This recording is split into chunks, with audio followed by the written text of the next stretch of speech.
Welcome to BN9 news channel. మా లక్ష్యం ప్రజాపక్షం.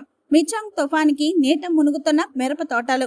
భద్రాద్రి కొత్తగూడెం జిల్లా భద్రాచలం నియోజకవర్గం చర్ల మండలంలోని మొగలపల్లి గొంపల్లి గ్రామ పంచాయతీలో మిచాంగ్ తుఫానుకు నీట మునిగుతున్న మిరప తోటలు. వేల ఎకరాలలో ఎకరానికి ₹1,00,000 కవులు, వేల రూపాయల పెట్టుబడితో సాగు చేసిన రైతులు తీవ్రంగా నష్టపోయే అవకాశం ఉంది.